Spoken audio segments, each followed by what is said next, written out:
ಶನಿವಾರ ದಿನಗಳಲ್ಲಿ ನಾನು ಪ್ರಾರ್ಥನೆ ಬಗ್ಗೆ ಕಲಿಸ್ಕೊಡ್ತಾ ಇದ್ದೇನೆ. Especially how to receive answer for our prayers. ವಿಶೇಷವಾಗಿ ನಮ್ಮ ಪ್ರಾರ್ಥನೆಗಳಿಗೆ ಉತ್ತರವನ್ನು ಹೇಗೆ ಹೊಂದ್ಕೊಳ್ಳೋದು. A very important subject. ಬಹಳ ಮುಖ್ಯವಾಗಿರುವ ವಿಷಯವಾಗಿದೆ. Every believer, especially our church, every believer should know this truth. ನಮ್ಮ ಸಭೆಯಲ್ಲಿ ವಿಶೇಷವಾಗಿ ಪ್ರತಿಯೊಬ್ಬ ವಿಶ್ವಾಸಿಗೆ ಈ ಒಂದು ಸತ್ಯ ತಿಳಿದುಕೊಂಡಿರಬೇಕು. What gives us, real joy? ಯಾವ್ದು ನಮಗೆ ನಿಜವಾದ ಸಂತೋಷ ಕೊಡ್ತಿದೆ? What discourages us? ಮತ್ತು ಯಾವ್ದು ನಮಗೆ ನಿರಾಶೆ ಪಡಿಸ್ತಿದೆ? We can tell presence of God and so many things. When our prayers are answered, we are very happy. ನಮ್ಮ ಪ್ರಾರ್ಥನೆಗಳಿಗೆ ಉತ್ತರವನ್ನು ಹೊಂದ್ಕೊಂಡಾಗ ನಮಗೆ ಬಹಳ ಸಂತೋಷವಾಗ್ತದೆ. When our prayers are not answered, we don't get it in the natural realm, we are not happy. ನಮ್ಮ ಪ್ರಾರ್ಥನೆಗಳು ಉತ್ತರಿಸಲ್ಪಟ್ಟಿಲ್ಲ ಅಂದರೆ, ಅಥವಾ ನಾವೇನು ಪ್ರಾರ್ಥನೆ ಮಾಡಿದ್ದೇವೆ ಅದನ್ನು ನಾವು ಕಣ್ಣಾರೆ ಕಂಡಿಲ್ಲ, ಹೊಂದ್ಕೊಂಡಿಲ್ಲ ಅಂದರೆ ನಾವು ನಿರಾಶೆ ಪಡ್ತೇವೆ. It discourages us. ನಮಗೆ ಬಹಳ ನಿರಾಶೆ ಆಗ್ತದೆ. But the good news is, ಆದರೆ ಒಂದು ಸುಸಮಾಚಾರ ಏನಂದ್ರೆ, this truth, Bible helps us to get answers for our prayer. ಈ ಸತ್ಯದ ಮೂಲಕ, ಬೈಬಲ್ ತಾನೇ ನಮಗೆ ಸಹಾಯ ಮಾಡ್ತದೆ ಹೇಗೆ ನಮ್ಮ ಪ್ರಾರ್ಥನೆಗಳಿಗೆ ಉತ್ತರ ಹೊಂದ್ಕೊಳ್ಬೇಕು ಅಂತ. One man of God, he went to be with the Lord. ಒಬ್ಬ ದೇವರ ಸೇವಕರಿದ್ರು, ಅವರು ತೀರ್ಕೊಂಡ್ರು. And he called all his family people and said, I am happy, I am going, and God answered every prayer of mine. ಸಾಯೋಕ್ಕಿಂತ ಮೊದಲು ಅವರು ಎಲ್ಲ ಮನೆಯಲ್ಲಿರುವವರು ಎಲ್ಲರ ಸದಸ್ಯರನ್ನು ಕರೆದು ಹೇಳ್ತಾರೆ, ನನಗೆ ಸಂತೋಷವಾಗಿದೆ, ನಾನು ಹೋಗ್ತಾ ಇದ್ದೇನೆ ಮತ್ತು ದೇವರು ನನ್ನ ಪ್ರತಿಯೊಂದು ಪ್ರಾರ್ಥನೆಗೆ ಉತ್ತರ ಕೊಟ್ಟಿದ್ದಾನೆ ಅಂತ ಸಂತೋಷವಾಗಿದೆ. I like it so much. ನನಗೆ ಇದು ಬಹಳ ಇಷ್ಟ. Hallelujah. I should tell God answered all my prayers. ನಾನು ನನ್ನ ಬಾಯಿ ತೆರೆದು ಹೇಳಬೇಕು ಏನಂದ್ರೆ, ದೇವರು ನನ್ನ ಪ್ರತಿಯೊಂದು ಪ್ರಾರ್ಥನೆಗೂ ಉತ್ತರ ಕೊಟ್ಟಿದ್ದಾನೆ. I am believing thousands will come to church. ನಾನು ನಂಬ್ತೇನೆ ನಮ್ಮ ಸಭೆಗೆ ಸಾವಿರಾರು ಜನರು ಬರ್ತಾರೆ. I am believing every village will have a church. ನಾನು ನಂಬ್ತೇನೆ ಪ್ರತಿಯೊಂದು ಹಳ್ಳಿಗಳಲ್ಲಿಯೂ ನಮ್ಮ ಸಭೆ ಇರ್ತದೆ. Hallelujah. I am believing in Gulbarga, when you say one conference, 1 lakh people should gather. ಗುಲ್ಬರ್ಗದಲ್ಲಿ ಒಂದು ಕೂಟ, ಒಂದು ಕಾನ್ಫರೆನ್ಸ್ ಅಂತ ಹೇಳಿದ್ರೆ 1,00,000 ಜನರು ಸೇರ್ಬೇಕು ಅಂತ ನಂಬ್ತೇನೆ. I believe we can change history. ನಾನು ನಂಬ್ತೇನೆ ನಾವು ಇತಿಹಾಸವನ್ನೇ ಬದಲಾಯಿಸಬಹುದು. Hallelujah. Hallelujah. So I am very serious about this teaching. ಈ ಒಂದು ಬೋಧನೆಯ ಬಗ್ಗೆ ನಾನು ಬಹಳ ಗಂಭೀರವಾಗಿ ಇದ್ದೇನೆ. All my prayers should be answered. ನನ್ನ ಪ್ರತಿಯೊಂದು ಪ್ರಾರ್ಥನೆಯು, ಎಲ್ಲಾ ಪ್ರಾರ್ಥನೆಗಳು ಉತ್ತರಿಸಲ್ಪಡಬೇಕು. Gospel, turn your Bible to Gospel according to John 15th chapter verse 7. ನಿಮ್ಮ ಬೈಬಲ್ಗಳನ್ನು ಯೋಹಾನನು ಬರೆದ ಸುವಾರ್ತೆ 15ನೇ ಅಧ್ಯಾಯ 7ನೇ ವಾಕ್ಯಕ್ಕೆ ತಿರುಗಿಸ್ರಿ. If you abide in me and my words abide in you, you shall ask what you will, and it shall be done unto you. ನೀವು ನನ್ನಲ್ಲಿಯೂ ನನ್ನ ವಾಕ್ಯಗಳು ನಿಮ್ಮಲ್ಲಿಯೂ ನೆಲೆಗೊಂಡಿದ್ದರೆ ಏನು ಬೇಕಾದರೂ ಬೇಡಿಕೊಳ್ಳಿರಿ, ಅದು ನಿಮಗೆ ದೊರೆಯುವುದು. Hallelujah. So Jesus is very clear. ಯೇಸುವೆ ನೋಡ್ರಿ ಬಹಳ ಸ್ಪಷ್ಟವಾಗಿ ಸೀದಾ If you ಹೇಳಕತ್ತಾರೆ, abide in me, that is when we are born again, we are in Christ. ನೀವು ನನ್ನಲ್ಲಿ ನೆಲೆಗೊಂಡ್ರೆ ಅಂದ್ರೆ ನಾವು ಯೇಸುವನ್ನು ಸ್ವೀಕಾರ ಮಾಡ್ಕೊಂಡಾಗ ಯೇಸುವಿನಲ್ಲಿ ಇರ್ತೇವೆ. Then he says, my words abide in you. ಆವಾಗ ಆತನು ಹೇಳ್ತಾರೆ, ನನ್ನ ಮಾತುಗಳು, ನನ್ನ ವಾಕ್ಯವು ನಿನ್ನಲ್ಲಿ ನೆಲೆಗೊಂಡಿದ್ದಾರೆ. You shall ask what you will, it shall be done unto you. ನೀವು ಏನೇನು ಬೇಕಾದರೂ ಬೇಡಿಕೊಂಡ್ರು ಅದು ನಿಮಗೆ ದೊರೆಯುವುದು. I said there are 2 things I taught till now. ಇಲ್ಲಿವರೆಗೆ ನಾನು 2 ವಿಷಯಗಳನ್ನು ಕಲಿಸ್ಕೊಟ್ಟಿದ್ದೇನೆ. First, you must be convinced God wants to answer your prayers. ಮೊದಲನೇದಾಗಿ ದೇವರು ನಿಮ್ಮ ಪ್ರಾರ್ಥನೆಗಳಿಗೆ ಉತ್ತರ ಕೊಡಬೇಕು ಅಂತ ಬಯಸ್ತಾ ಇದ್ದಾನಂತ ನಿಮ್ಮ ಮನಸ್ಸೊಳಗೆ ಖಚಿತತೆ ಆಗಬೇಕು, ನಿಮ್ಮ ಮನಸ್ಸೊಳಗೆ ನಿಮಗೆ ಅರಿವಿಕೆ ಆಗಬೇಕು. What is the first step to get answer for our prayers? ಪ್ರಾರ್ಥನೆಗಳಿಗೆ ಉತ್ತರ ಹೊಂದ್ಕೊಳ್ಬೇಕಾದಿರುವ ಮೊದಲನೇ ಹೆಜ್ಜೆ ಏನು? What is the first step? ಮೊದಲನೇ ಹೆಜ್ಜೆ ಏನು? Not closing eyes and shouting. ಕಣ್ಣು ಮುಚ್ಚಿ ಚೀರಾಡೋದಲ್ಲ. We think when we scream loudly, God will answer our prayer. ನಾವು ಯೋಚನೆ ಮಾಡ್ತೇವೆ ಗಟ್ಟಿಯಾಗಿ ನಾವು ಪ್ರಾರ್ಥನೆ ಮಾಡಿದಾಗ ದೇವರು ನಮ್ಮ ಪ್ರಾರ್ಥನೆಗೆ ಉತ್ತರ ಕೊಡ್ತಾರೆ. Some people when they pray, neighbors go closer. Yes. ಕೆಲವೊಂದು ಜನರು ಗಟ್ಟಿಯಾಗಿ ಚೀರ್ತಾ ಇರುವಾಗ ಪ್ರಾರ್ಥನೆಯಲ್ಲಿ ಪಕ್ಕದಲ್ಲಿ ಕುಂತಿರೋರು ಕಿವಿ ಮುಚ್ಕೊಳ್ತಾರೆ. Why are you screaming? ನಾನು ಕೇಳ್ತಾ ಇದ್ದೇನೆ, ನೀವು ಯಾಕೆ ಚೀರ್ತೀರಿ? God has to hear, no? ಅವ್ರು ಹೇಳ್ತಾರೆ ದೇವ್ರು ಕೇಳ್ಬೇಕಲ್ಲ. God is not deaf. ದೇವ್ರು ಕಿವುಡನಲ್ಲ. We have so many things in mind. Either we scream, either we cry. some people, the moment you say pray, they'll cry. ಕೆಲವೊಂದು ಜನರಿಗೆ ಪ್ರಾರ್ಥನೆ ಮಾಡಿ ಅಂತ ಹೇಳಿದ ತಕ್ಷಣವೇ ಅಳಕ್ ಶುರು ಮಾಡ್ತಾರೆ. They think if we cry, God will answer. ಅವ್ರು ಅನ್ಕೊಳ್ತಾರೆ ನಾನು ಅತ್ರೆ ಕಣ್ಣೀರಿಟ್ರೆ ಪ್ರಾರ್ಥನೆ ಮಾಡಿದಾಗ ದೇವರು ಉತ್ತರ ಕೊಡ್ತಾನೆ. Sometimes under anointing we shed tears. That is different. ನೋಡ್ರಿ, ಕೆಲವೊಂದ್ಸಲ ಅಭಿಷೇಕದ ಕೆಳಗೆ ಇರುವಾಗ ನಾವು ಪ್ರಾರ್ಥನೆ ಮಾಡುವ ಕಣ್ಣೀರು ಸುರಿಸ್ತೇವೆ, ಅದು ಬೇರೆ ಮಾತು. This is not all. These are all not things to start. This is not the way we should start. ಆದ್ರೆ ಈ ರೀತಿಯಲ್ಲಿ ನಾವು ಪ್ರಾರಂಭ ಮಾಡಬಾರ್ದು. First thing is, before we pray, we know my Father wants to answer my prayer. He is more interested in answering my prayer. ಮೊದಲನೇ ವಿಷಯ, ನಾವು ಪ್ರಾರ್ಥನೆ ಮಾಡೋಕ್ಕಿಂತ ಮೊದಲೇ ನಮಗೆ ಗೊತ್ತಾಗಬೇಕು, ನಮ್ಮ ತಂದೆ ನಮ್ಮ ಪ್ರಾರ್ಥನೆಗೆ ಉತ್ತರ ಕೊಡ್ಬೇಕಂತ ಬಯಸ್ತಾನೆ. Hallelujah. Hallelujah. Say, my Father wants to answer all my prayers. ನನ್ನಿಂದ ಹೇಳಿ, ನನ್ನ ತಂದೆಯು ನನ್ನ ಪ್ರತಿಯೊಂದು ಪ್ರಾರ್ಥನೆಯನ್ನು ಉತ್ತರಿಸಬೇಕೆಂದು ಬಯಸುತ್ತಾನೆ. Just like that man of God, we all should tell, I prayed, God answered. I prayed, God answered. ಆ ದೇವರ ಸೇವಕನ ಹಾಗೆ ನೀವು ಕೂಡ ಪ್ರತಿಯೊಬ್ಬರು ಹೇಳ್ಬೇಕು, ನಾನು ಏನೆಲ್ಲ ಪ್ರಾರ್ಥನೆ ಮಾಡಿದನು ಪ್ರತಿಯೊಂದಕ್ಕೆ ದೇವರು ಉತ್ತರ ಕೊಟ್ಟಿದ್ದಾನೆ. Second thing I told, for answered prayer, you must decide what you want from God on the basis of the promises of the word of God. ನಾನು ಎರಡನೇದಾಗಿ ಕಲಿಸ್ಕೊಟ್ಟೆ, ಉತ್ತರಗಳನ್ನು ಹೊಂದ್ಕೊಳ್ಬೇಕಾದ್ರೆ ನಾವು ದೇವರಿಂದ ನಾವೇನು ಬಯಸ್ತೇವೋ, ದೇವರಿಂದ ನಮ್ಗೆ ಏನು ಬೇಕೋ ಅದು ನಾವು ಬೈಬಲ್ ಮೂಲಕ ನಾವು ನಿರ್ಧಾರ ಮಾಡಬೇಕು. There are promises of God in the Bible. Bible ಅಲ್ಲಿ ದೇವ್ರ ವಾಗ್ದಾನಗಳಿವೆ. For every prayer request you should find out what is the promise in the Bible. ನಿಮ್ಮ ಪ್ರತಿಯೊಂದು ಪ್ರಾರ್ಥನೆ ವಿಜ್ಞಾಪನೆಗಾಗಿ ಬೇಡಿಕೆಗಾಗಿ ಬೈಬಲ್ ಇಂದ ಅದಕ್ಕಾಗಿ ಏನು ವಾಗ್ದಾನ ಅಂತ ಹುಡುಕ್ಬೇಕು. On the basis of the promise we should pray. ಆ ವಾಗ್ದಾನದ ಮೇಲೆ ಆಧಾರವಾಗಿ ನಿಂತ್ಕೊಂಡು Because ಪ್ರಾರ್ಥಿಸಬೇಕು. word of God reveals the will of God. ಯಾಕೆಂದ್ರೆ ದೇವರ ವಾಕ್ಯವು ದೇವರ ಚಿತ್ತವನ್ನು ಪ್ರಕಟಿಸುತ್ತದೆ. Hallelujah. So if we ask anything according to his will, he hears us. ನಾವು ಯಾವುದನ್ನು ಆತನ ಚಿತ್ತಾನುಸಾರವಾಗಿರುವ ಯಾವುದನ್ನು ನಾವು ಪ್ರಾರ್ಥನೆ ಮಾಡಿ ಬೇಡಿಕೊಂಡ್ರೆ ಅದು ಆತನು ಉತ್ತರ ಕೊಡ್ತಾನೆ. Hallelujah. These things all I explained it. ಈ ಎಲ್ಲಾ ವಿಷಯಗಳನ್ನು ನಾನು ಕಳೆದ ಕೆಲವು ವಾರಗಳಲ್ಲಿ ಅರ್ಥ ಮಾಡಿಸಿದ್ದೇನೆ. Third one, ಮೂರನೇದಾಗಿ ಇವತ್ತು it looks like same.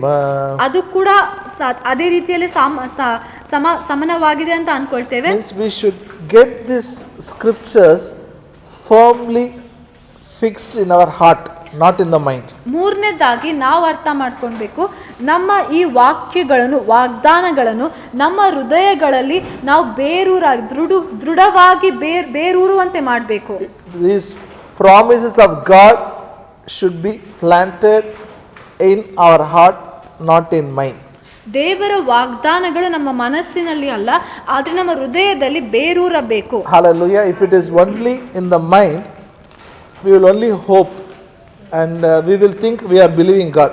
ಮನಸ್ಸಿನಲ್ಲಿ ಅಷ್ಟೇ ದೇವ್ರ ವಾಗ್ದಾನಗಳು ವಾಕ್ಯಗಳಿದ್ರೆ ನಾವೇನ್ ಮಾಡ್ತೇವೆ, ಅಯ್ಯೋ ನಿರೀಕ್ಷೆ ಪಡ್ತಾ ಇದ್ದಾನೆ, ಆಗ್ತದೋ ಆಗಲ್ವೋ, ಆಗಬಹುದು ಅಂತ ಯೋಚನೆಗಳು ಬರ್ತವೆ. Most of the time we only hope, we don't operate in faith.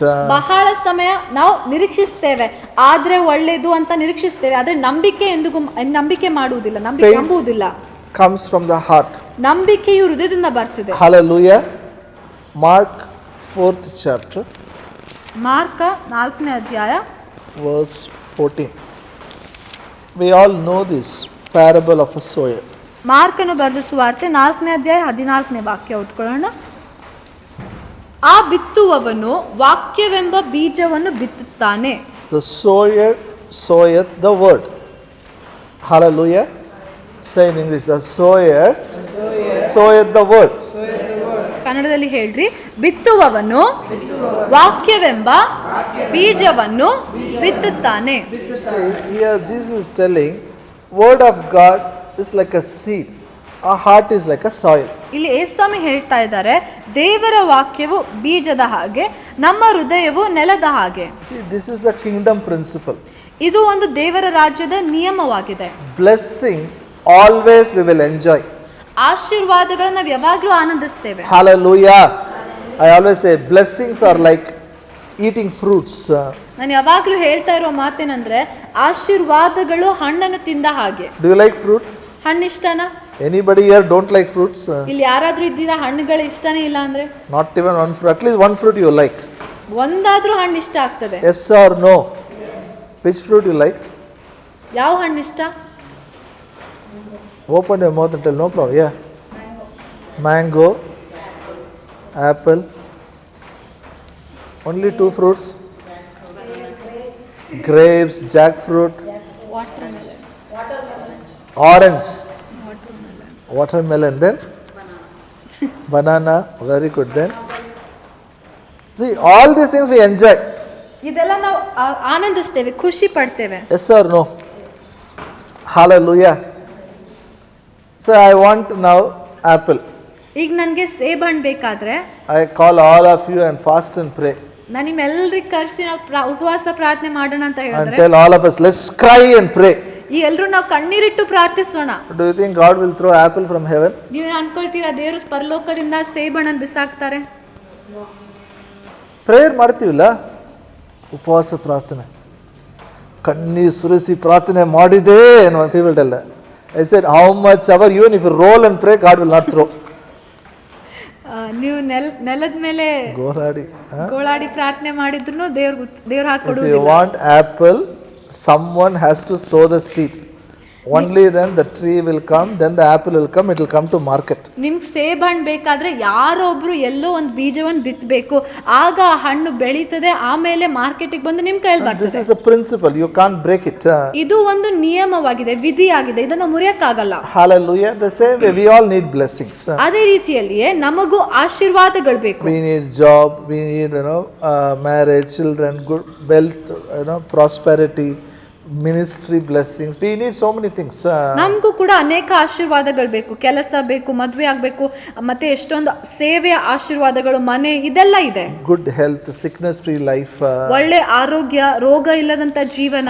You can have your own house. ನಿಮ್ ಸ್ವಂತ ಮನೆ There is ಇಟ್ಕೊಳ್ಳೋದು, nothing wrong. ಅದ್ರಲ್ಲಿ ಯಾವುದೇ And you ತಪ್ಪಿಲ್ಲ. should see the promotion in life, how God exalting you. ಮತ್ತು ದೇವರು ನಿಮ್ಮನ್ನು ಹೇಗೆ ಜೀವನದಲ್ಲಿ ಮೇಲಕ್ಕೆ ಎತ್ತಾ ಇದ್ದಾರೆ, ಆ ಬಡತಿಯನ್ನು And how ಕಾಣಬೇಕು. God blessing your children. You want to see it with your eyes. ನಿಮ್ ಮಕ್ಕಳನ್ನು ದೇವರು ಹೇಗೆ ಆಶೀರ್ವದಿಸ್ತಾನೆ ಅಂತ ನೀವು ಕಣ್ಣಾರೆ ನೋಡ್ಬೇಕು ಅಂತ ಬಯಸ್ತೀರಾ. There's nothing wrong in it. ಅದ್ರಲ್ಲಿ ಏನು ತಪ್ಪಿಲ್ಲ. But for that, we have to sow the seed. ಆದ್ರೆ ಅದಕ್ಕಾಗಿ ಆ ಬೀಜವನ್ನು ನಾವು ಬಿತ್ತಬೇಕು. You come to church, you just listen one promise, you are excited, then you are just hoping it's not enough. ನೀವು ಸಭೆಗೆ ಬರ್ತೀರಿ, ಸಭೆನ ವಾಕ್ಯ ಕಲಿಸುವಾಗ ಆ ವಾಗ್ದಾನ ತಗೊಳ್ತೀರಿ, ಫುಲ್ ಆಸಕ್ತಿಯಿಂದ ಅಷ್ಟೇ ಇಟ್ಕೊಂಡು ನಿರೀಕ್ಷಿಸಿದ್ರೆ, ಆಸೆ ಪಟ್ರೆ ಸಾಲದು. Even salvation, you just didn't hear because you felt nice, things didn't change in your life. ರಕ್ಷಣೆಯಲ್ಲಿಯೂ ಕೂಡ ನೀವು ಸುವಾರ್ತೆಯನ್ನು ಕೇಳಿದಾಗ ಕೇಳಿದಷ್ಟೇ ಅಲ್ಲ, ನೀವು ಸುಮ್ಮನೆ ಚೆನ್ನಾಗಿತ್ತು ಅಲ್ಲ ಅಂತ ಅದರ ಮೂಲಕ ನಿಮ್ಮ ಜೀವನ ಬದಲಾಗ್ಲಿಲ್ಲ. Romans 10:10. ರೋಮ 10:10. For with heart man believeth unto righteousness, and with the mouth confession is made unto salvation. ಹೃದಯದಿಂದ ನಂಬುವುದರ ಮೂಲಕ ನೀತಿಯು ದೊರಕುತ್ತದೆ, ಬಾಯಿಯಿಂದ ಅರಿಕೆ ಮಾಡುವುದರ ಮೂಲಕ ರಕ್ಷಣೆಯಾಗುತ್ತದೆ. Hallelujah. We did this. ನಾವು ಇದನ್ನು ಮಾಡಿದ್ವಿ. Believed in the heart and confessed with the mouth. ಹೃದಯದಿಂದ ನಂಬಿದ್ವಿ, ಬಾಯಿಂದ ಅರಿಕೆ ಮಾಡಿದ್ವಿ. Hallelujah. And we have assurance Jesus Christ is in our heart. ಮತ್ತು ನಮ್ಮಲ್ಲಿ ಒಂದು ಖಚಿತತೆ ಇದೆ, ಯೇಸು ಸ್ವಾಮಿ ನಮ್ಮ ಹೃದಯದ ಗಾರ. When we don't believe, when we don't confess, it's all in the mind realm. ನಾವು ನಂಬಲಿಲ್ಲ, ನಾವು ಅರಿಕೆ ಮಾಡಲಿಲ್ಲ ಅಂದ್ರೆ ಅದು ಸುಮ್ಮನೆ ನಮ್ಮ ಮನಸ್ಸಿನಲ್ಲಿ ಮೇಲ್ಮೇಲೆ ಇರ್ತದೆ. If it is word of God, you have a lot of knowledge. You ask some people, they will tell, Bible bardadilla, this is there, that is there, that is there, but in life it will not be there.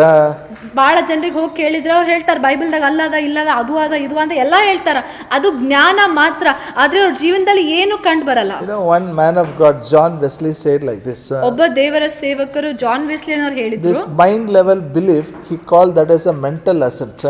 ಈ ಮಾನಸಿಕವಾಗಿ ಅಂದ್ರೆ ಮನಸ್ಸಿನಲ್ಲೇ ಯೋಚನೆ ಮಾಡೋದಕ್ಕಾಗಿ mental asset ಅಂತ English ಅಲ್ಲಿ ಹೇಳ್ತಾರೆ. In mind only they go up. ಅದರ ಅರ್ಥ ಏನಂದ್ರೆ ಮನಸ್ಸಿನಲ್ಲಿಯೇ ಯೋಚನೆ ಮಾಡೋದ್ರಲ್ಲಿ ಮೇಲೆ ಹೋಗ್ತಾರೆ, heart is empty. ಆದ್ರೆ ಹೃದಯ ಖಾಲಿ. That is a counterfeit of faith itself. It's a duplicate faith. ಅದು ನಂಬಿಕೆಗೆ ಇರುವಂತ ನಕಲಿ ರೂಪ. Hallelujah. Only mind level. ಅಂದ್ರೆ ಸುಮ್ಮನೆ ಮನಸ್ಸಿನಲ್ಲೇ ಯೋಚನೆ ಮಾಡುವಂತದ್ದು. It should go into our heart. ವಾಕ್ಯಗಳು ನಮ್ಮ ಹೃದಯದಲ್ಲಿ ಹೋಗ್ಬೇಕು. Whatever you hear it, whatever you believe, it should not be in mind level. It should be in your heart. It should be sown in your heart. It should be written in your heart. ಏನೆಲ್ಲ ನೀವು ಓದ್ತಿರೋ, ಏನೆಲ್ಲ ನೀವು ಕಲಿತಿರೋ, ಕೇಳ್ತಿರೋ, ಅದು ನಿಮ್ಮ ಮನಸ್ಸಿನಲ್ಲಿ ಮಾತ್ರ ಇರಬಾರದು, ನಿಮ್ಮ ಹೃದಯದಲ್ಲಿ ಬಿತ್ತಲ್ಪಡ್ಬೇಕು, ಹೃದಯದಲ್ಲಿ ಆಳವಾಗಿ When ಹೋಗ್ಬೇಕು. it gets into our heart, ನಮ್ಮ ಹೃದಯದೊಳಗೆ ಸೇರ್ಬಿಟ್ರೆ then our language changes.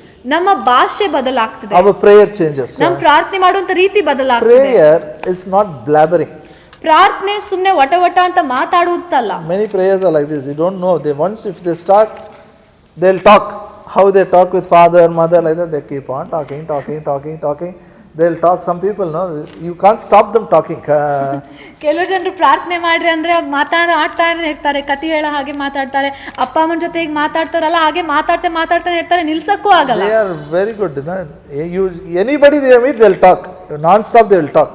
ಯಾರಿಗಾದ್ರೂ ಭೇಟಿ ಆದ್ರೆ ನಾನ್ ಸ್ಟಾಪ್ ಮಾತಾಡ್ತಾರೆ, ನಿಲ್ಸದ ಹಾಗೆ And ಮಾತಾಡ್ತಾರೆ. same way when they accept God and come, prayer also. Pray means bada.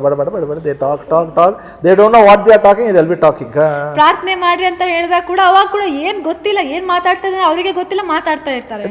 I'm not just making fun. When they talk, the words what they use, no, it's not appropriate words because there is no word of God in the heart. ಅವ್ರ ನಾನು ಮಜಾಕ್ ಉಡಾಯಿಸ್ತಾ ಇಲ್ಲ, ಆದ್ರೆ ನಾನು ಹೇಳ್ತಾ ಇದ್ದೇನೆ, ಸುಮ್ಮನೆ ಮಾತುಗಳನ್ನು ಆಡುವಾಗ ಆ ಮಾತಿನಲ್ಲಿ ಅವು ಸರಿಯಾಗಿರುವಂತ ಮಾತುಗಳಲ್ಲ, ಅದು ಅವ್ರ ಹೃದಯದಲ್ಲಿ ಬೇರೂರಿಲ್ಲ. Matthew 12th chapter, ಮತ್ತಾಯ 12ನೇ ಅಧ್ಯಾಯ verse 34 and 35. ಮತ್ತಾಯ 12ನೇ ಅಧ್ಯಾಯ 34-35. O generation of vipers, how can you, being evil, speak good things? For out of the abundance of the heart the mouth speaketh. A good man out of good treasure of the heart bringeth forth good things. An evil man out of evil treasure bringeth forth evil things. ಮತ್ತಾಯ 12ನೇ ಅಧ್ಯಾಯ 34-35. ಸರ್ಪ ಜಾತಿಯವರೇ, ನೀವು ಕೆಟ್ಟವರಾಗಿರಲಾಗಿ ಒಳ್ಳೆಯ ಮಾತುಗಳನ್ನು ಆಡುವುದಕ್ಕೆ ನಿಮ್ಮಿಂದ ಹೇಗಾದೀತು? ಹೃದಯದಲ್ಲಿ ತುಂಬಿರುವುದೇ ಬಾಯಿಯಲ್ಲಿ ಹೊರಡುವುದು. ಒಳ್ಳೆಯವನು ತನ್ನ ಒಳ್ಳೆಯ ಬೊಕ್ಕಸದೊಳಗಿಂದ ಒಳ್ಳೆಯ ವಸ್ತುಗಳನ್ನು ತೆಗೆಯುತ್ತಾನೆ, ಕೆಟ್ಟವನು ಕೆಟ್ಟ ಬೊಕ್ಕಸದೊಳಗಿಂದ ಕೆಟ್ಟ ವಸ್ತುಗಳನ್ನು ತೆಗೆಯುತ್ತಾನೆ. Hallelujah. Say it in English after me. Out of the abundance of the heart, the mouth speaks.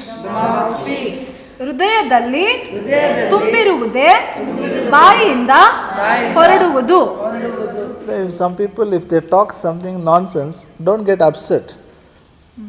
It shows what is in their heart. ಕೆಲವು ಜನರು ಏನಾದ್ರೂ ಫಾಲ್ತು ಮಾತಾಡಿದ್ರೆ ದುಃಖ ಪಡಬೇಡ್ರಿ, ಯಾಕಂದ್ರೆ ಅವ್ರ ಹೃದಯದಾಗ ಏನ್ ತುಂಬಿ ಅದಂತ ತೋರಿಸ್ತದೆ. You come to know what is inside. ಅವ್ರ ಹೃದಯ ಒಳಗೆ ಏನಾದ, ಒಳಗೇನದ ಗೊತ್ತಾಗ. What is in the heart only will come from the mouth. ಹೃದಯದಾಗ ಏನ್ ಇರ್ತದೋ ಅದೇ ಬಾಯಿಂದ ಬರ್ತದೆ. And this in prayer also, what is in the heart only will come. ಪ್ರಾರ್ಥನೆಯಲ್ಲಿಯೂ ಕೂಡ ಹೃದಯದಲ್ಲಿ ಏನಿರ್ತದೋ ಅದೇ ಬರ್ತದೆ. That is why most of the prayers there is so much hopelessness. ಅದಕ್ಕಾಗಿ ಎಷ್ಟೊಂದು ಪ್ರಾರ್ಥನೆಗಳಲ್ಲಿ ನಿರೀಕ್ಷೆನೇ ಇಲ್ಲ. So much begging and pleading. You know why? Because word of God substance is not there. ಎಷ್ಟೊಂದು ಪ್ರಾರ್ಥನೆಗಳಲ್ಲಿ ಅವ್ರು ಭಿಕ್ಷೆ ಬೇಡುವಂತ ಹಾಗೆ ಮಾಡ್ತಾರೆ, ಅವರು ಬಹಳ ವಿನಂತಿಗಳನ್ನು ಮಾಡ್ತಾರೆ, ಯಾಕಂದ್ರೆ ಅವ್ರ ಹೃದಯದಲ್ಲಿ ವಾಕ್ಯ ಇಲ್ಲ, ಹೃದಯದಲ್ಲಿ ಏನು ಇಲ್ಲ. I heard on prayer recently because I said, ದಯಮಾಡಿ ಮಾಡಿದೇವ್ರೆ. I said, what ದಯಮಾಡಿ ಮಾಡಿದೇವ್ರೆ means he is very hard hearted. Now he has to show compassion to do. ಯಾರೊಬ್ರು ಪ್ರಾರ್ಥನೆ ಮಾಡುವಾಗ ನಾನು ಕೇಳ್ಕೊಂಡೆ, ಅವ್ರು ಹೇಳ್ತಾ ಇದ್ರು, ದಯಮಾಡಿ ಇದನ್ನು ಮಾಡು ದೇವ್ರೆ ಅಂತ. ನಮ್ ದೇವ್ರು ಕಠಿಣ ಹೃದಯ ಉಳ್ಳವನ, ಆತನ ನಮ್ಗಾಗಿ ದಯ ತೋರಿಸಿ ಮಾಡ್ಬೇಕಾ? This person is Dina Dayalan and God is very hard hearted. He is telling God, why are you hard hearted? Be like me. ದಯಮಾಡಿ ಮಾಡು. ಈ ವ್ಯಕ್ತಿ ದಯಾಳು ಆಗಿದ್ದಾನೋ ಏನೋ, ದೇವರು ಕಠಿಣ ಹೃದಯ ಉಳ್ಳವನು, ದೇವ್ರೆ ನನ್ನಾಗೂ ನನ್ನಾಗೆ ಅದ್ಭುತಗಳನ್ನು ಮಾಡು ಅಂತ. God is a compassionate God only. ದೇವರು ಕರುಣಾಳು ಆಗಿದ್ದಾನೆ, ದಯಾಳು ಆಗಿದ್ದಾನೆ. Then why we should tell ದಯಮಾಡಿ ಮಾಡು? ದಯವು ತೋರಿಸಿದೇವ್ರೆ. I said, you think God is not showing his favor? ನೀವು ಅನ್ಕೊಳ್ತಾ ಇದ್ರೆ ದೇವ್ರು ತನ್ನ ದಯೆ ಕರುಣೆ ತೋರಿಸ್ತಾ ಇಲ್ವಾ? You know why that type of prayer comes? ನಿಮ್ಗೆ ಗೊತ್ತಾ ಯಾಕೆ ಅಂತ ಪ್ರಾರ್ಥನೆಗಳನ್ನು ಮಾತಾಡ್ತಾರೆ? That shows heart is empty. ಅದು ತೋರಿಸ್ತದೆ ಅವರ ಹೃದಯ ಖಾಲಿಯಾಗಿದೆ. Heart should have the word of God. ಹೃದಯದೊಳಗೆ ದೇವರ ವಾಕ್ಯ ಇರಬೇಕು. Now one thing you should do. ನೀವು ಒಂದ್ ಮಾತು ಮಾಡ್ಬೇಕು. Very sincere. If you are really serious about it, prayer you should do it. ನಿಮ್ಮ ಪ್ರಾರ್ಥನೆಗಳ ಬಗ್ಗೆ ನೀವು ಬಹಳ ಗಂಭೀರವಾಗಿದ್ರೆ, I ಉತ್ತರ told you, ಹೊಂದ್ಕೊಳ್ಬೇಕಂತ our ಗಂಭೀರವಾಗಿದ್ರೆ, prayer should be based on the promise of God. ನಾನು ಹೇಳ್ದೆ ನಮ್ಮ ಪ್ರಾರ್ಥನೆಗಳು ದೇವರ ವಾಗ್ದಾನದ ಮೇಲೆ ಇರಬೇಕು. So you should search the promise of God. ನೀವೇನ್ ಮಾಡ್ಬೇಕು? ದೇವರ ವಾಗ್ದಾನಗಳನ್ನು ಹುಡುಕ್ಬೇಕು. And these promises of God, you should write it in the heart. ಈ ದೇವರ ವಾಗ್ದಾನಗಳನ್ನು ನಿಮ್ಮ ಹೃದಯದಲ್ಲಿ ಬರೀಬೇಕು. How to write the word of God in my heart? ದೇವರ ವಾಕ್ಯಗಳು ನನ್ನ ಹೃದಯದಲ್ಲಿ ಹೇಗೆ ಬರೀಲಿ? Psalm 45 verse ಕೀರ್ತನೆ 45 verse 1. ಮೊದಲನೇ ವಾಕ್ಯ. My heart is indeed a good matter.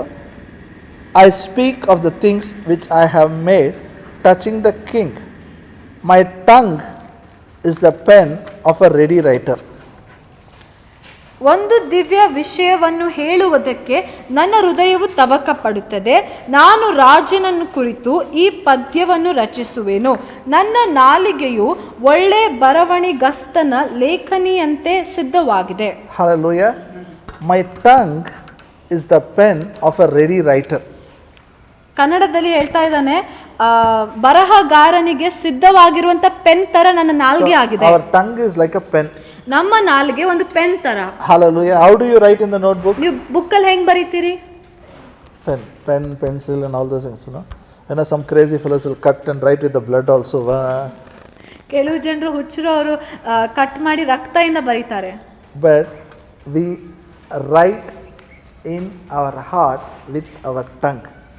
ನಮ್ಮ ಹೃದಯದಲ್ಲಿ ನಾವು ಹೇಗೆ ಬರೀತೇವೆ? ನಮ್ಮ ನಾಲಿಗೆಯಿಂದ. That's why God told Joshua, this book of law should not depart out of your mouth. Meditate day and night. ಅದಕ್ಕಾಗಿ ದೇವರು ಯೆಹೋಶುವನಿಗೆ ಹೇಳಿದ್ರು, ಈ ಧರ್ಮಶಾಸ್ತ್ರವು ನಿನ್ನ ಬಾಯಿಯಿಂದ ಹೊರಗೆ ಹೋಗಬಾರದು, ಅದನ್ನು ಹಗಲು ರಾತ್ರಿ ಧ್ಯಾನ ಮಾಡು. Meditate means mutter. Tell with your mouth. ಧ್ಯಾನ ಮಾಡುವುದಂದ್ರೆ ಬಾಯಿಂದ ಹೇಳ್ತಾನೆ ಇರಬೇಕು, ಪದೇ ಪದೇ ಹೇಳ್ತಾನೆ ಇರಬೇಕು. When you keep telling with your mouth, ಬಾಯಿಂದ ಹೇಳ್ತಾನೆ ಇರುವಾಗ you are getting written in the heart. ಅದು ನಿಮ್ಮ ಹೃದಯದಲ್ಲಿ ಬರೆಯಲ್ಪಡುವ ಹಾಗೆ. Hallelujah. Hello, are you with me? How many have studied LKG UKG here? ಎಷ್ಟು ಜನ ಇಲ್ಲಿ LKG UKG I didn't study LKG UKG. Okay, I directly went to first standard. Anybody studied here? ನಾನು LKG UKG ಕಲ್ತಿರ್ಲಿಲ್ಲ, ಸೀದಾ first standard ಹೋಗಿದ್ದೆ. Do you remember those rhymes? ಅಲ್ಲಿ ನರ್ಸರಿಯಲ್ಲಿ ಕಲಿಸಿರುವಂತ ರೈಮ್ಸ್ಗಳು, ಆ ಹಾಡುಗಳು ನೆನಪಿದ್ಯಾ? Still do you remember Twinkle Twinkle Little Star? Baba Black Sheep. Twinkle Twinkle Little Star ನೆನಪಿದ್ಯಾ? Yes or no? ಮಚ್ಲಿ Jal Ki Rani. Oh, Machli Jal Ki Rani. But do you remember circumference formula? ಆದ್ರೆ ಗಣಿತದ ಫಾರ್ಮುಲಾಗಳು ನೆನಪಿದ್ಯಾ? Area of a sphere. Tell area of a area sphere. Of a sphere. Do you remember?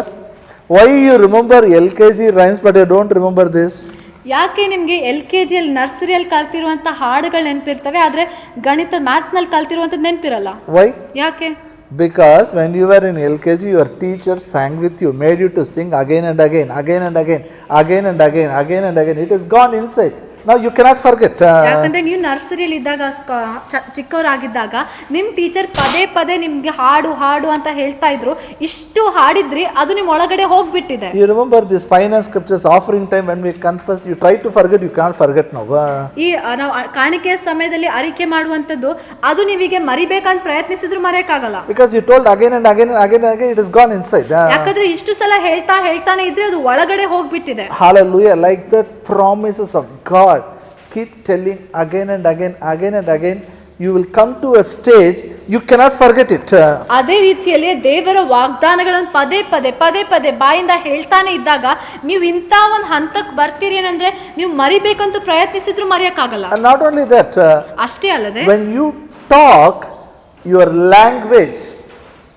language will always be in line with God's word. Your language will be always a positive language. ವಾಗ್ದಾನಗಳನ್ನ ನೀವು ಧ್ಯಾನಿಸ್ತಾ ಇರುವಾಗ, ಹೇಳ್ತಾನೆ ಇರುವಾಗ, ಆಮೇಲೆ ನಿಮ್ಮ ಮಾತುಗಳು, ನೀವು ಮಾತನಾಡುವಂಥ ಮಾತುಗಳು ಯಾವಾಗಲೂ ದೇವರ ವಾಕ್ಯದಿಂದಲೇ ಇರ್ತವೆ ಮತ್ತು ಯಾವಾಗಲೂ ಸಕಾರಾತ್ಮಕವಾಗಿ ಸರಿಯಾಗಿರುವ ಮಾತುಗಳನ್ನ ಆಡ್ತೀರಿ. When you have the word of God in your heart. ಯಾವಾಗ ನಿಮ್ಮ ಹೃದಯದಲ್ಲಿ ದೇವರ ವಾಕ್ಯ ಇರ್ತದೋ. See, there are so many issues of life we have. ನೋಡ್ರಿ, ಜೀವನದಲ್ಲಿ ಎಷ್ಟೊಂದು ವಿಷಯಗಳಿವೆ. You need a good education. ಒಳ್ಳೆ ವಿದ್ಯಾಭ್ಯಾಸ ಬೇಕು. Good job in need. ಒಳ್ಳೆ ನೌಕರಿ ಬೇಕು. I said marriage is very important. ಮದುವೆ ಆಗುವಂತದ್ದು ಬಹಳ ಮುಖ್ಯ. Ministry is very important. ಸೇವೆಯು ಬಹಳ All ಮುಖ್ಯ. these things are issues of life. ಇದೆಲ್ಲ ನಮ್ಮ ಜೀವಿತದ ವಿಷಯಗಳಿವೆ. How it is going to happen? ಇದೆಲ್ಲ ನಮ್ಮ ಜೀವನದಲ್ಲಿ ಹೇಗೆ ಆಗ್ತದೆ? From where it is going to begin? ಎಲ್ಲಿಂದ ಸ್ಟಾರ್ಟ್ ಆಗ್ತದೆ? Proverbs 4:23. ಜ್ಞಾನೋಕ್ತಿ 4:23. Keep your heart with all diligence, for out of it are the issues of life. ಜ್ಞಾನೋಕ್ತಿ 4:23.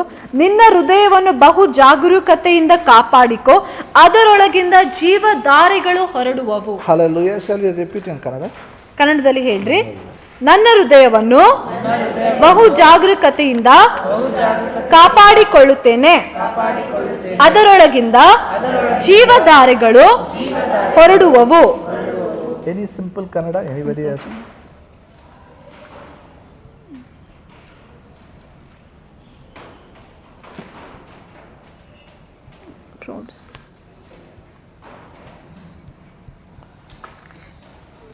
Same.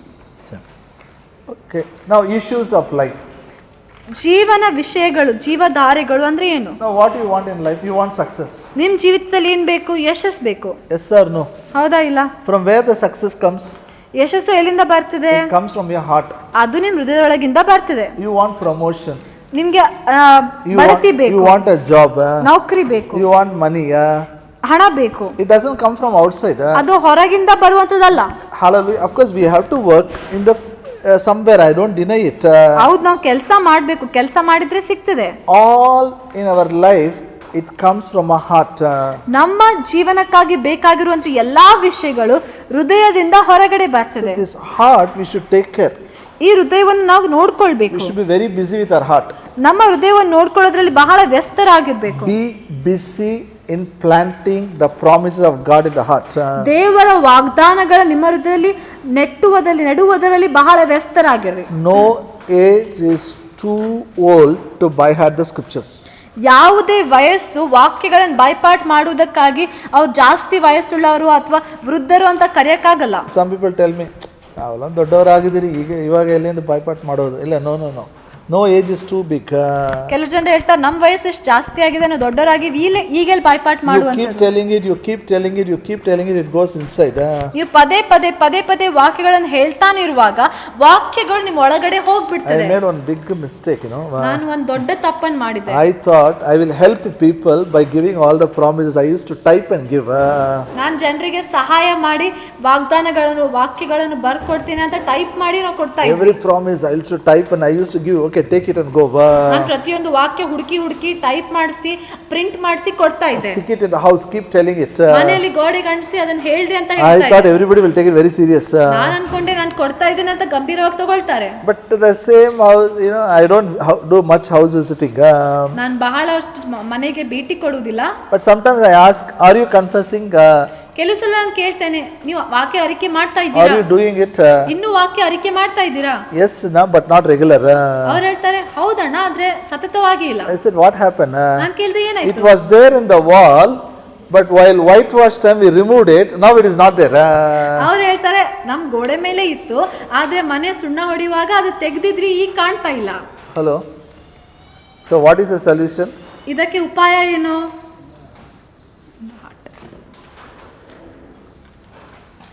If it is in the wall, it will go. ಗೋಡೆ ಮೇಲೆ ಅಂಟಿಸಿದ್ರೆ ಅದು The ಹೋಗ್ಬಿಡ್ತದೆ. what is in the wall, you should write it in the heart. ಗೋಡೆ ಮೇಲೆ ಏನಿದೆಯೋ ಹೃದಯದಲ್ಲಿ ಬರಿಬೇಕು. Hallelujah. We are very good in decorating our house, My presence shall go with you.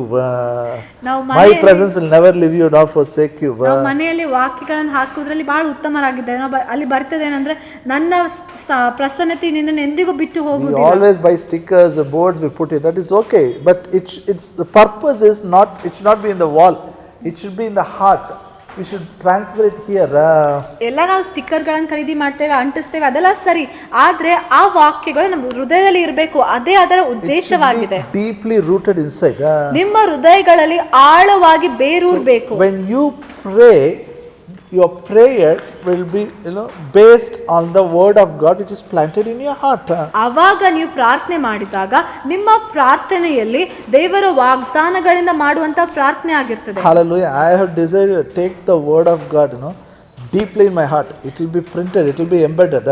ನಾನು ನಿರ್ಧಾರ ಮಾಡ್ಕೊಂಡಿದ್ದೇನೆ, ದೇವರ ವಾಕ್ಯವನ್ನು ಇಷ್ಟು ಗಂಭೀರವಾಗಿ ತಗೊಳ್ತೇನೆ, ನನ್ನ ಹೃದಯದಲ್ಲಿ ಆಳವಾಗಿ ಬೇರೂರುವಂತೆ ಮಾಡ್ತೇನೆ, ಅದು ನನ್ನ ಹೃದಯದಲ್ಲಿ ಹೋಗಿ ಸೇರ್ಕೊಂಡು ಬಿಡ್ಬೇಕು. It will help you to take decisions. ಹೀಗೆ ಮಾಡಿದ್ರೆ ನೀವು ನಿರ್ಧಾರಗಳನ್ನು ತಗೊಳ್ಳುವಂತೆ ನಿಮಗೆ ಸಹಾಯ ಮಾಡ್ತದೆ. Amen. You understand what I'm saying? ಅರ್ಥ ಆಗ್ತಿದ್ಯಾ? Many times how we decide, ಎಷ್ಟೊಂದ್ಸಲ ನಾವು ಹೆಂಗ್ ನಿರ್ಧಾರ our ಮಾಡ್ತೇವೆ? decision is based on what? ನಮ್ಮ ನಿರ್ಧಾರಗಳನ್ನು ಯಾವ್ರ ಮೇಲೆ ಆಧಾರವಾಗಿ ಇಟ್ಕೊಳ್ತೇವೆ? Hello. Our decision is based on our budget. ಬಹಳ ಸಲ ನಮ್ಮ ನಿರ್ಧಾರಗಳು ನಮ್ಮ ಬಡ್ಜೆಟ್ ಮೇಲೆ, ನಮ್ಮ ಹತ್ರ ಕೈಯಲ್ಲಿ ಎಷ್ಟು ಹಣ ಇದೆಯೋ ಅದ್ರ ಮೇಲೆ ಆಧಾರವಾಗಿರ್ತದೆ. So that's why when we go to hotel also, first menu card what we read, we don't read the names, we read only the rate. ಅದಕ್ಕೆ ನಾವು ಹೋಟೆಲ್ಗೆ ಹೋದ್ರೂ ಮೊದಲು ಮೆನ್ಯೂ ಕಾರ್ಡ್ ಬಂದ್ರೆ ಏನು ನೋಡ್ತೇವೆ? ಎಷ್ಟು ರೇಟ್ ಅಂತ ನೋಡ್ತೇವೆ. Hello. I think children will read the names, parents will see the rate. Okay, now you understand. So our decision, in life, I'm talking about life. When we take important decision, we decided it according to the budget. We don't think what God wants us to do, what God's will. We don't decide. ನಾವು ಅನೇಕ ಸಲ ನಿರ್ಧಾರ ಏನಾದರೂ ಹೊಸದು ಮಾಡಬೇಕು ಅಂದರೆ ನಾವು ಯೋಚನೆ ಮಾಡ್ತೇವೆ, ಎಷ್ಟು ಬಡ್ಜೆಟ್, ಎಷ್ಟು ಹಣ ಅಂತ ಅದನ್ನೇ ನೋಡ್ತೇವೆ. ದೇವ್ರ ಚಿತ್ತ ಏನು, ದೇವ್ರು ಏನು ಮಾಡಬೇಕು ಅಂತ ಬಯಸ್ತದೆ ಅದ್ರ ಬಗ್ಗೆ ಯೋಚನೆ ಮಾಡಲ್ಲ. ಆಲ್ಸೋ ದೊಡ್ಡ ದೊಡ್ಡ ಕನಸು ಬೇಡಮ್ಮ, ನಮ್ಮ ಕೈಲಿಂದ ಆಗಲ್ಲ. We stop it. ಅಪ್ಪ ಅಮ್ಮ ಕೂಡ ಹೇಳ್ತಾರೆ ಏನಂದ್ರೆ ದೊಡ್ಡ ದೊಡ್ಡ ಕನಸು ಬೇಡ ಅಂತ ಹೇಳ್ತಾರೆ. But what God wants? ಆದ್ರೆ ದೇವ್ರೇನ್ ಬಯಸ್ತಾರೆ? Hallelujah. God wants big or small? ದೇವ್ರು ದೊಡ್ಡದನ್ನ ಬಯಸ್ತಾರ, ಚಿಕ್ಕದನ್ನ ಬಯಸ್ತಾರ? ಜೋರಾಗಿ. But why our tongue is not cooperating? ಆದ್ರೆ ನಮ್ಮ ನಾಲ್ಗೆ ಅದ್ರ ಪ್ರಕಾರ ಯಾಕೆ ಸಹಕರಿಸ್ತಾ ಇಲ್ಲ? Hello. Are you with me? Yes, no, yes, no, yes, no. Say I preach for example. ಉದಾಹರಣೆಗೆ ನಾನು ಸಾರುವಾಗ 100 houses, 100 lands. ನಾನು 100 ಮನೆ 100 ಭೂಮಿ ಅಂತ ಸಾರ್ತೇನೆ. Everybody heard me preaching? ಎಲ್ಲರೂ ಕೇಳಿದ್ದೀರಾ ನಾನು ಸಾರುವಂತ ವಾಕ್ಯ? Yes. ಹೌದಾ? Where it is? ಎಲ್ಲಿದೆ ವಾಕ್ಯ? Matthew.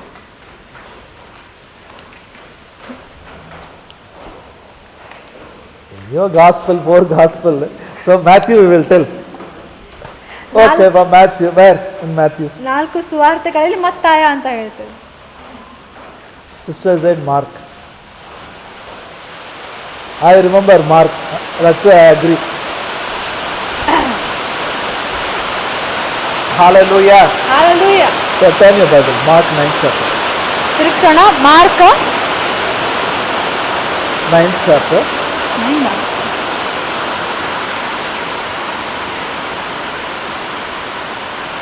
Mark 10:29. ಕ್ಷಮಿಸಿ, ಮಾರ್ಕ 10ನೇ ಅಧ್ಯಾಯ 29ನೇ ವಾಕ್ಯ. 29 and 30. Mark 10, 29, 30.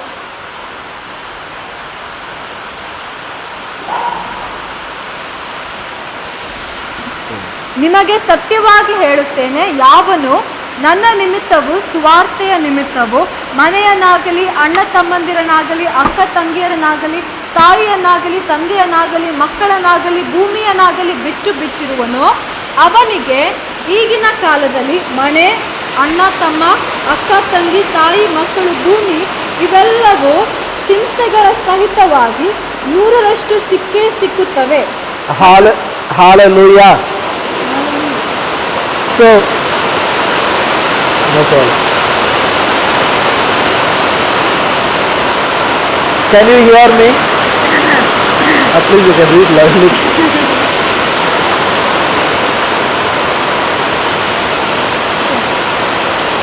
Even rain, when it comes, you see. Okay. Hallelujah. Hallelujah. I claim this promise for the church. ಈ ವಾಗ್ದಾನವನ್ನು ನಾನು ಸಭೆಗಾಗಿ ಘೋಷಿಸ್ತೇನೆ. I have no doubt I will have 100 sisters, 100 brothers. ನನ್ಗೆ ಯಾವುದೇ ಸಂಶಯ ಇಲ್ಲ, ನನಗೆ 100 ಸಹೋದರಿಯರು ಸಹೋದರರು ಇದ್ದೇ ಇರ್ತಾರೆ. Because God said it, they will be there. They will be there. ದೇವರು ಹೇಳಿದ್ದಾನೆ, ಅವರು ಆಗ್ತಾರೆ, ಬರ್ತಾರೆ. Hallelujah. Hallelujah. Now, where is the word in the Bible? Bible ಅಲ್ಲಿ ವಾಕ್ಯ ಎಲ್ಲಿದೆ? Mark 10:29-30. Mark 10:29-30. Now, where it should be transferred now? ಈ ವಾಕ್ಯ ಅಲ್ಲಿಂದ ಎಲ್ಲಿಗೆ ಹೋಗ್ಬೇಕು? ಎಲ್ಲಿಗೆ ಹೋಗ್ಬೇಕು? ಜೋರಾಗಿ ಕನ್ನಡದಲ್ಲಿ ಎಲ್ಲಿ?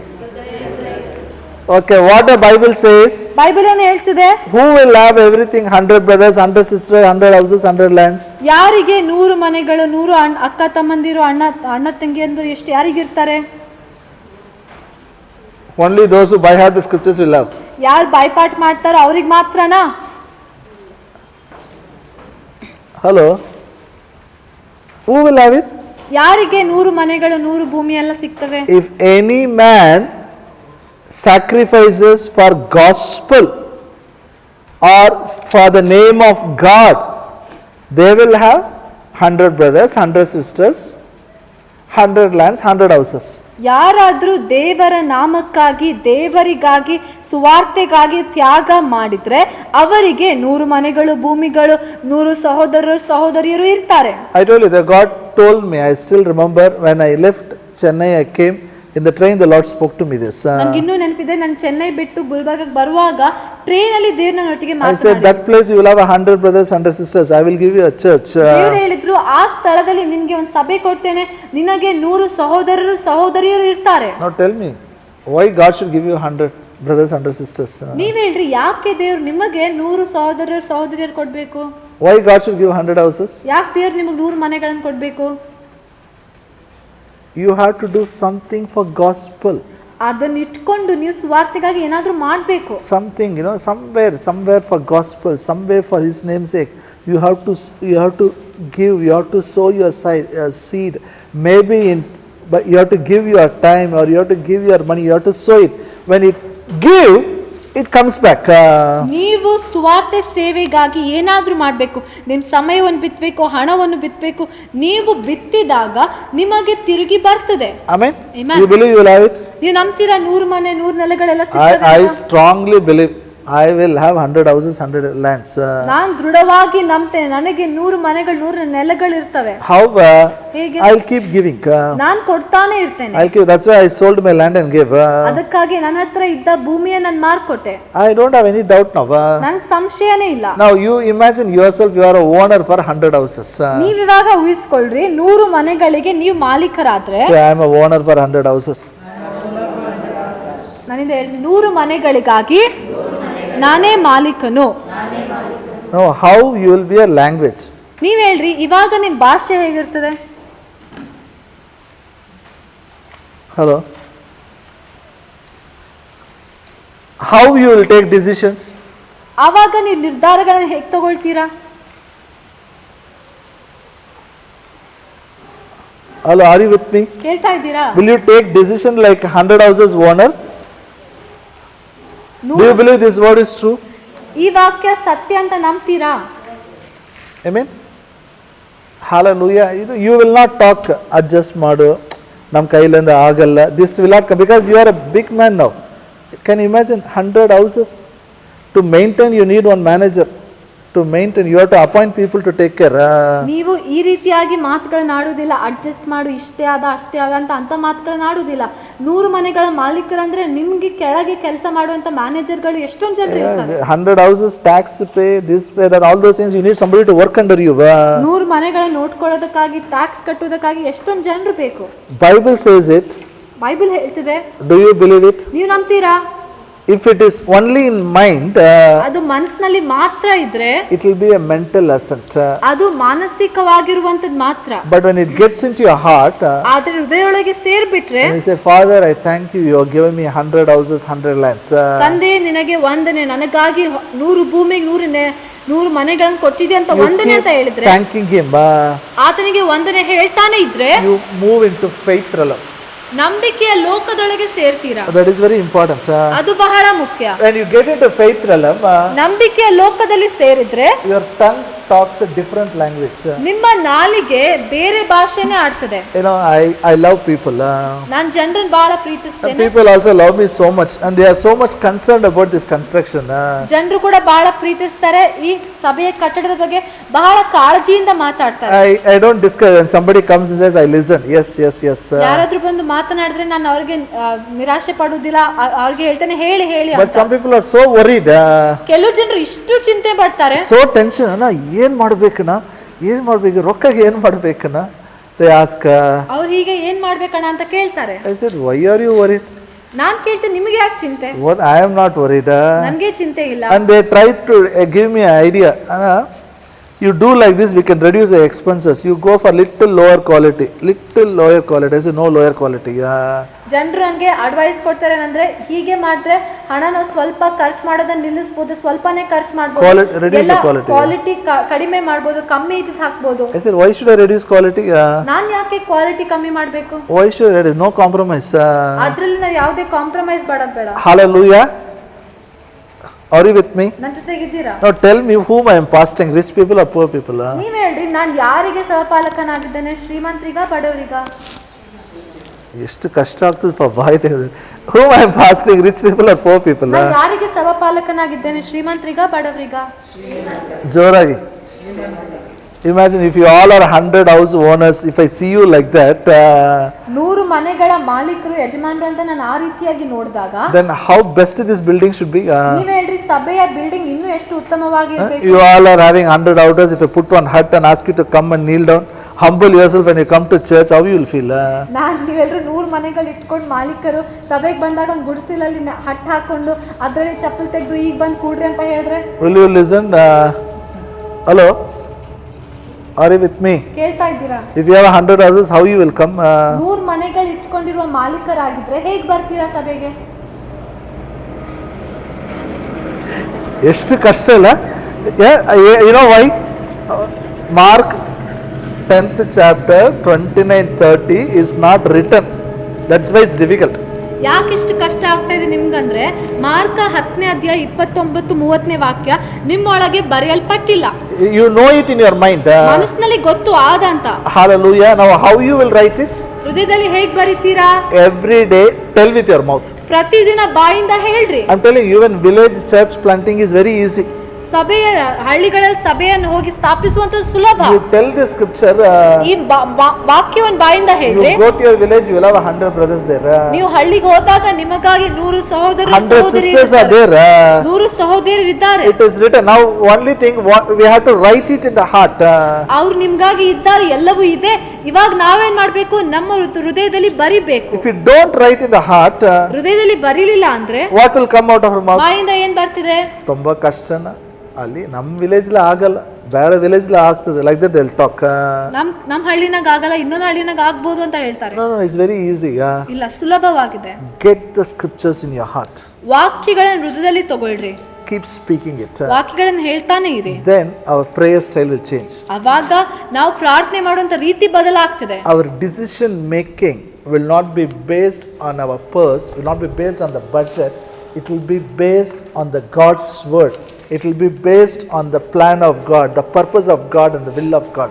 ನಮ್ಮ ನಿರ್ಧಾರಗಳು ನಮ್ಮ ಜೇಬಿನಲ್ಲಿ ಎಷ್ಟು ಹಣ ಇದೆ ಅದ್ರ ಮೇಲೆ ಆತ್ಕೊಳ್ಳಲ್ಲ, ಆದ್ರೆ ದೇವರ ಉದ್ದೇಶ, ದೇವರ ಯೋಜನೆ ಮೇಲೆ ಆತ್ಕೊಳ್ತದೆ. Hallelujah.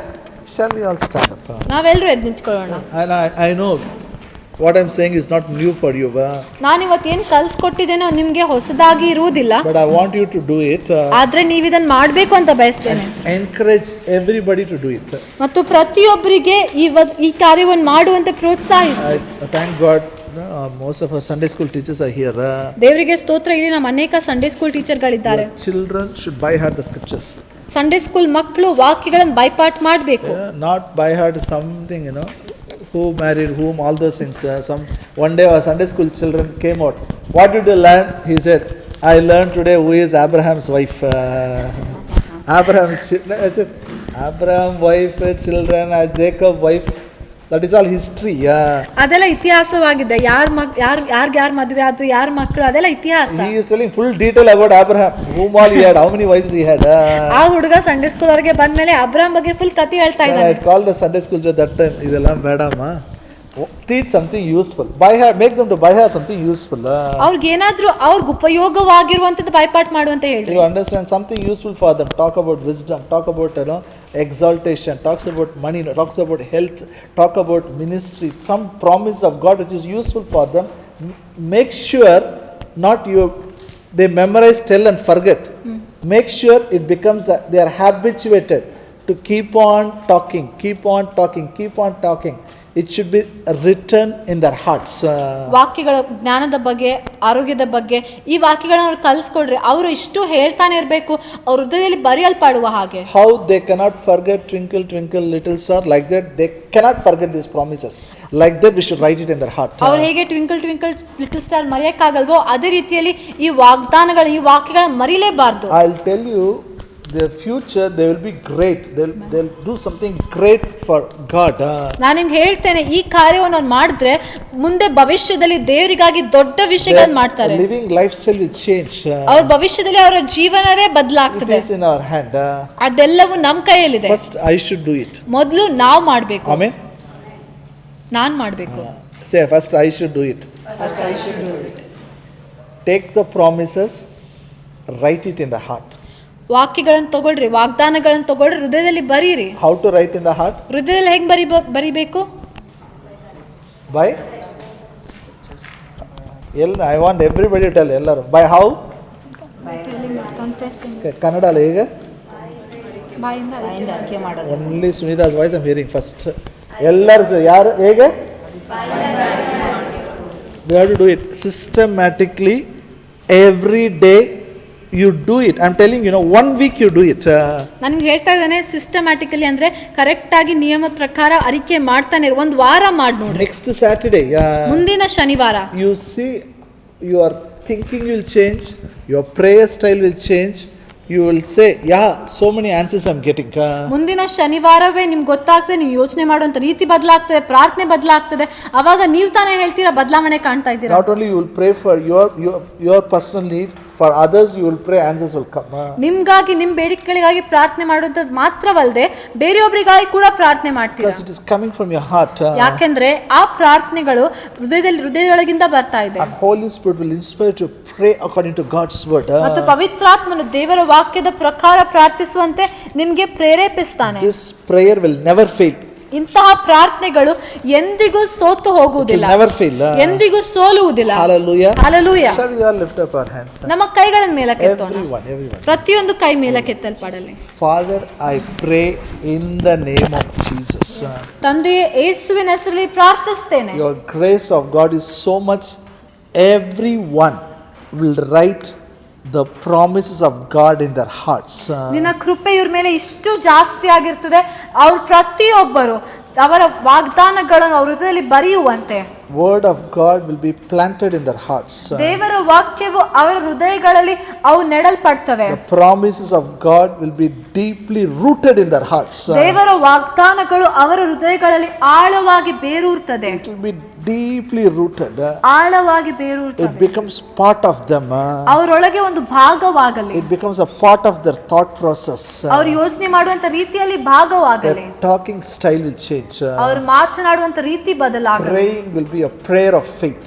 ಅವರು ಮಾಡುವಂತ ಪ್ರಾರ್ಥನೆಗಳು ನಂಬಿಕೆಯ ಪ್ರಾರ್ಥನೆ ಆಗಲಿ. All their needs will be met. ಅವರ ಎಲ್ಲಾ ಬೇಡಿಕೆಗಳು ಪೂರೈಸಲ್ಪಡಲಿ. And through them others needs will be met. ಮತ್ತು ಅವರ ಮೂಲಕ ಇನ್ನೊಬ್ಬರ ಬೇಡಿಕೆಗಳು ಪೂರೈಸಲ್ಪಡಲಿ. Wherever they go, they talk about Jesus, they pray, miracles will happen. ಅವರು ಎಲ್ಲೆಲ್ಲಿ ಹೋಗ್ತಾರೋ ಯೇಸುವಿನ ಬಗ್ಗೆ ಮಾತನಾಡುವಾಗ ಅದ್ಭುತಗಳು ನಡೆಯುತ್ತವೆ. In Jesus name we pray. ಯೇಸು ನಾಮದಲ್ಲಿ ಪ್ರಾರ್ಥಿಸುತ್ತೇವೆ. Amen. We'll pray for a few prayer points. ನಾವು ಕೆಲವು ಪ್ರಾರ್ಥನೆ ಅಂಶಕ್ಕಾಗಿ